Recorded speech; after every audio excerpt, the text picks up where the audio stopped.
Greetings, I am Mr. McWhorter, and you're watching an Algebra 2 video for Lesson 1-1, Patterns and Expressions. And today we're going to identify and describe some patterns.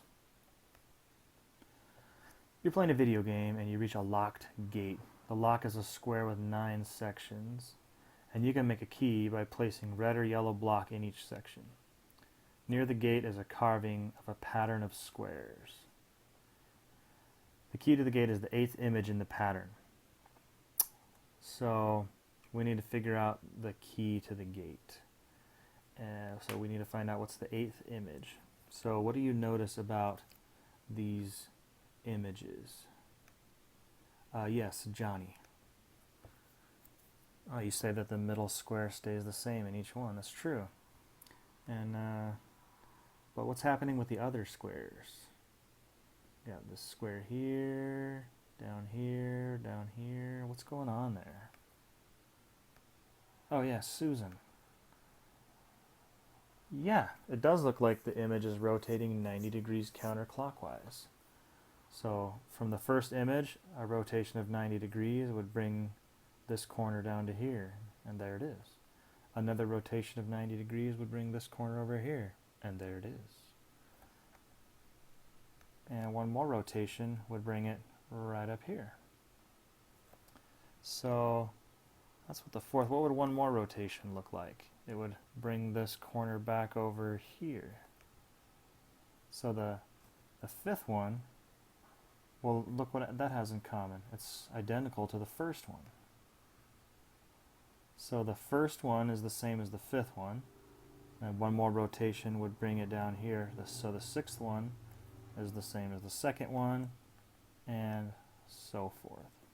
So now we know what the 8th image will look like. It looks like this one. And we know it will work because it follows this pattern over and over again. Alright, problem 1. Look at the figures from left to right. What is the pattern? So we've got a triangle here, and we've got a square, then we've got a pentagon, and then we've got a hexagon.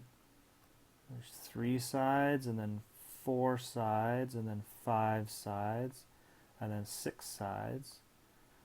So the idea that what you're looking for when you're trying to establish these patterns is there a change that's the same change from one step to the next?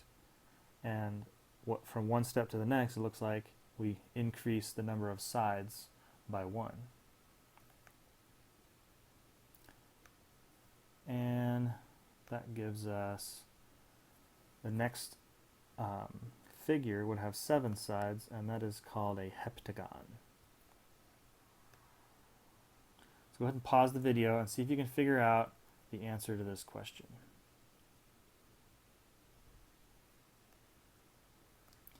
Alright, so what's the pattern?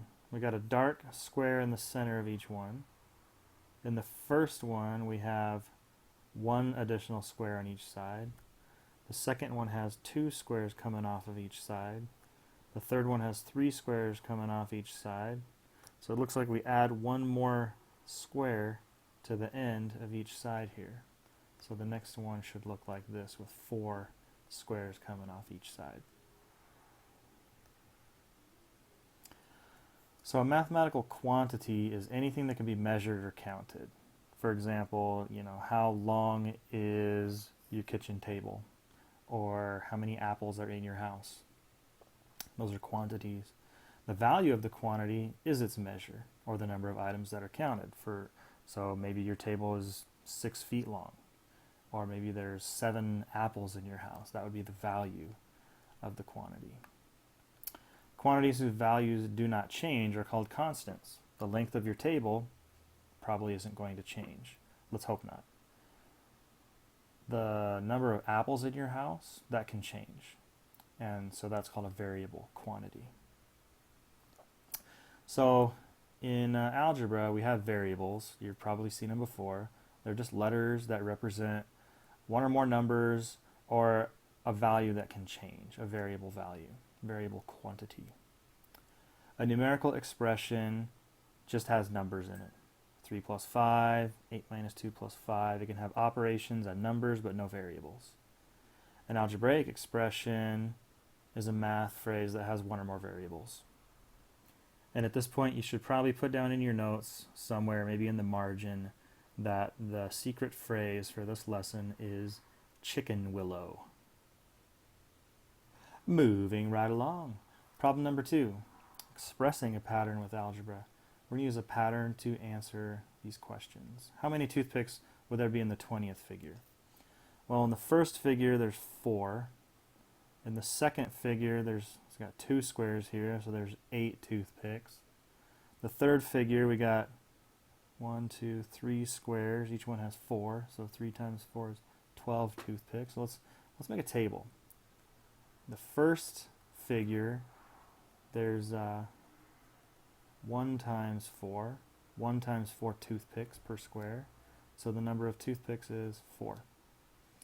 In the second figure, there's 2 squares, so 2 times 4. And the number of toothpicks is 8.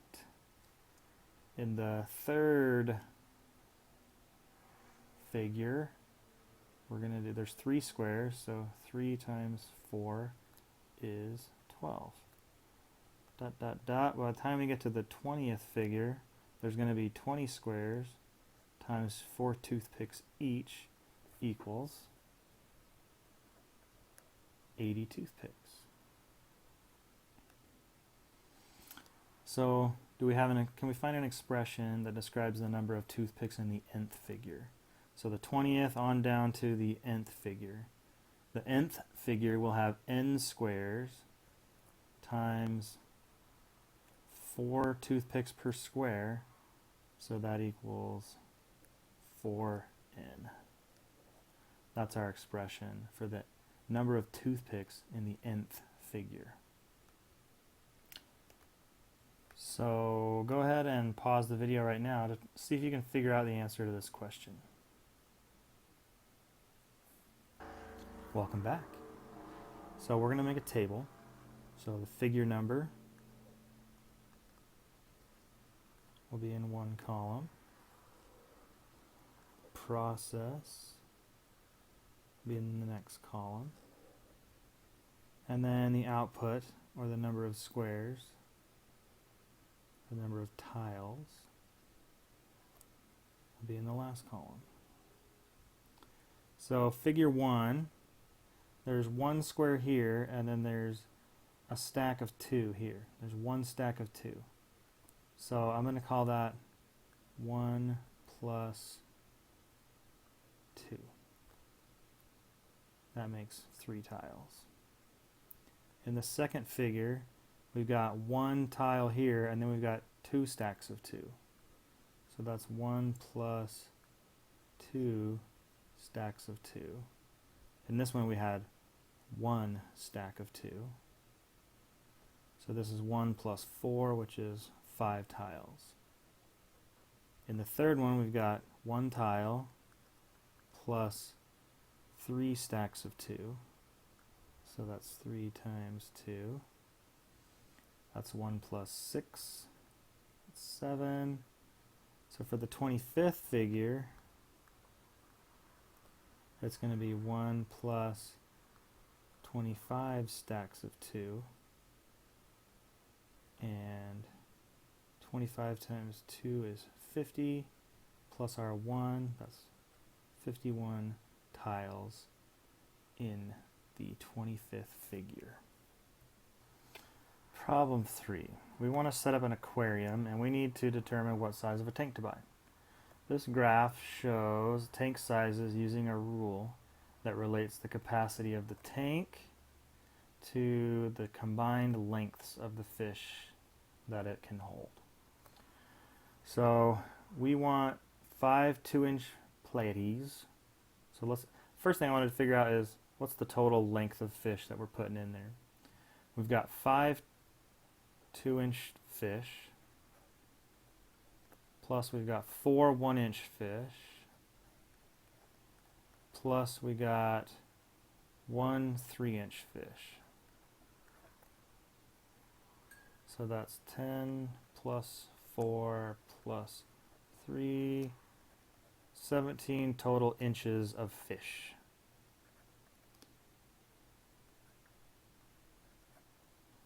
Okay, so we just need to use this to figure out how many gallons our tank needs to be if we have 17 inches of fishies. Well, unfortunately, this doesn't go up to 17 inches of fishies. 17 inches of fishies would be over here somewhere. So how is this graph going to help us? Well, what we can do is we can look at this graph and try to figure out a pattern. We're going to make a table. So here we have when you have 0 inches of fish, you need at least 2 gallons. So we can write that as an ordered pair. 0, 2. Here's another point. 2, 4. When you have 2 inches of fish, you need 4 gallons. And then over here at 6 inches of fish, you need 8 gallons. So 6, 8. Now we can make a table out of this. We got our inputs. And we need a process column. And then our outputs. So when it was 0, our output was 2. When our input was 2, our output was 4. When our input was 6, our output was 8. So look at your inputs compared to your outputs. It looks like each output is 2 more than the input. So let's see if that's true. 0 plus 2 is 2. 2 plus 2 is 4. 6 plus 2 is 8. So if our input was n, then we would do n plus 2 to get our output. So that means if our input is 17 plus 2, our output is going to be 19. So we'd need at least 19 gallons. So what's the smallest capacity tank you could buy? A 20-gallon tank. Okay, go ahead and pause the video and take a look at this problem and see if you can figure that out. So we're going to use this table, we're going to use this graph to maybe come up with a table that's going to help us answer these questions. So 0 of these fish cost us $0. That makes sense. 1 fish costs us $2.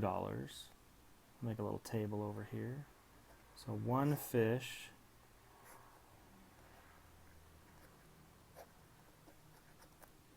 costs us $2. 2 fish costs us $4. 3 fish costs us $6. So let's see. This is plus 1, but this one's plus 2, and this one's plus 3. So we're not adding the same number each time. But what about what are we multiplying maybe? Well, if we double it, 1 times 2 is 2, 2 times 2 is 4, 3 times 2 is 6. So whatever number of fish, it's just going to be 2 times that number in money. So how much does 6 of these fishies cost? 2 times 6 is $12. How much do 10 of these cost? 10 times 2 is $20. So now for C, why is the graph in problem 3 a line while the graph over here is a set of points? Well, is it possible for your fish to be 2.6 inches long? Yes, they don't have to come in integer lengths of inches. They don't just come as 1 inch, 2 inches, or 3 inches. So the length of your fish can be any number. It could be 1.5, it could be 4.1, and so we need a value for every one of those lengths here. Basically, what we say in math is that the distance is continuous. That there's all kinds of different distances in between 2 and 3. But can you have 1.5 of these fish? Not if you want them to be swimming in the aquarium. So since we buy fish in whole numbers, that's why these are only going to be points. We don't have any values for 2.1 fish. Well, that's the end of the lesson. So what do you do next? You're going to download Practice 1.1 and work on those. Remember, you got the answer solutions, so you can check your understanding. And then once you've got that down, you're going to do the formal write-up. And you can click on the formal write-up tab in Open Class for some very detailed instructions. I look forward to seeing you soon. Adios.